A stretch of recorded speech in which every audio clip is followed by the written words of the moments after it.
Welcome back to our series where we're explaining all the economic data releases you see in the monthly cycle, what they are, how they relate to each other, to better help you deal with them in the markets.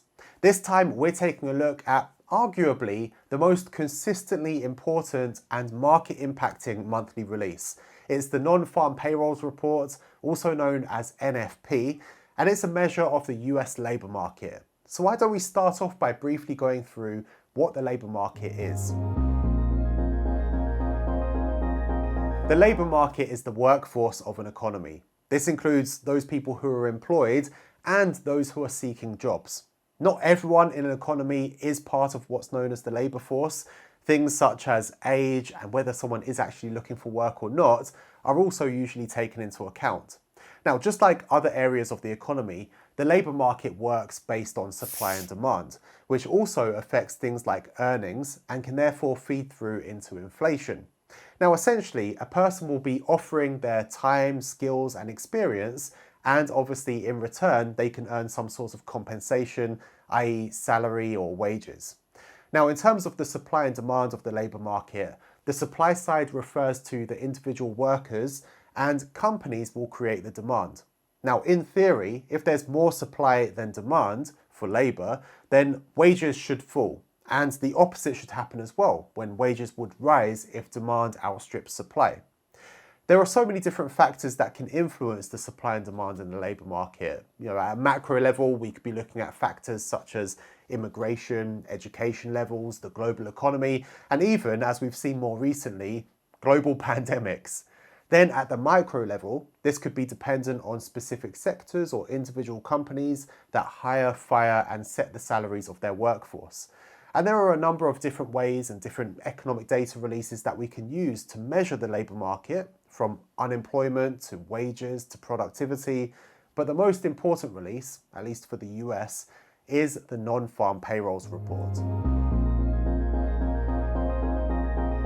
Although it's commonly referred to as NFP or non-farm, the actual name of the whole release is the employment situation, and it comes from the Bureau of Labour Statistics. It's typically released on the first Friday of each month, and the headline figure shows how many jobs were added or lost from the previous month. So, for example, if the headline figure is showing a positive 150,000, that means that 150,000 new jobs were added. But the release isn't just important for that headline figure. We can also go deeper on the health of the labour market, as the employment situation also includes other labour market metrics. For example, we can break down where jobs were added or lost by different sectors, which will help us see which sectors are performing well or perhaps struggling a bit.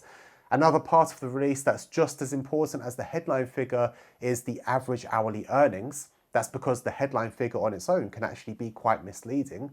One example would be a situation where jobs were added but average hourly earnings were falling, and it might be the case that the economy isn't actually doing better as the headline figure on its own may be suggesting. There are more people in work, but since they're earning less, it may be equivalent to a lower jobs number in absolute terms for the economy. So because of this, we can't just look at the number of jobs added or lost, or the unemployment rate, and make a conclusion just based on those. We also need to look deeper into the release for a better picture. As the name non-farm payroll may suggest, it doesn't include farm workers. The reason for this is that farming is very seasonal, and that can influence the numbers. There are certain times of the year where farmers will have to hire more and pay more. Now, this might not be such a big issue these days, but back when the BLS began its surveys back in 1988, the US was more of an agrarian economy than it is now. The release also excludes private household employees, non-profits and military organisations. So the NFP release is based on 400,000 companies in the establishment survey section and 60,000 households in the household survey section. So the household side is taking information from all households, which includes workers from every part of the economy, whereas the establishment only measures private non-farm businesses. And there are a few other differences in the methodology between the two different surveys, such as double counting in the establishment side if someone has 2 jobs, and there's no age limit, unlike in the household one. So the household section could be better for a broader employment gauge throughout the economy, including farms and military, and the household survey is also the one that's used for the unemployment rate.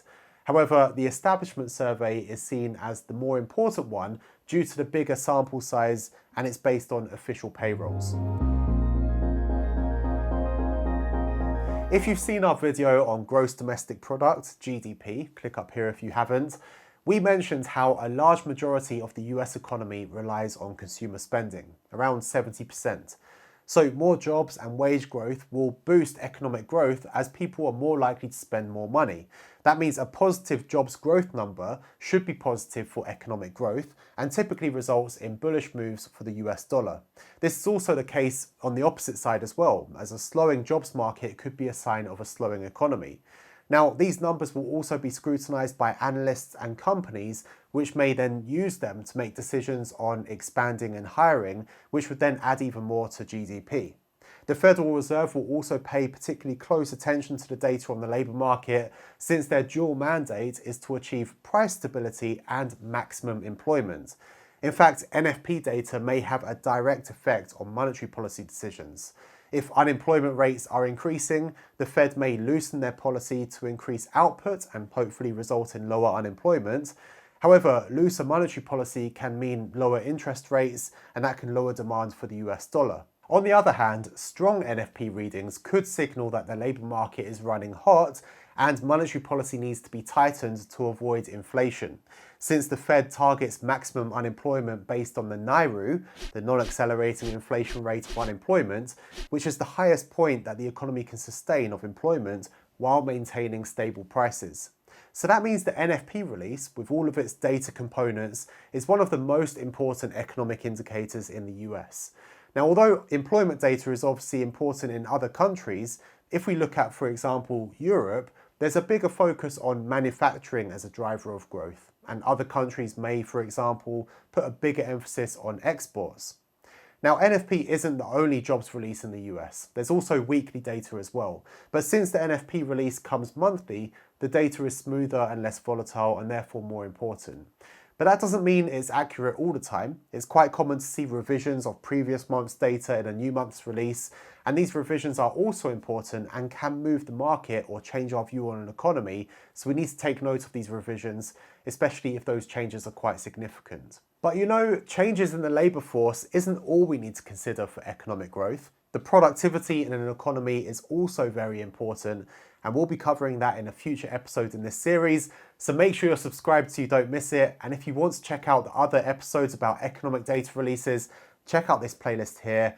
Please hit the thumbs up button if you found this series helpful, or this video in particular, so you can help us reach other traders and investors with this series. Thank you so much for watching. I'll see you in the next one.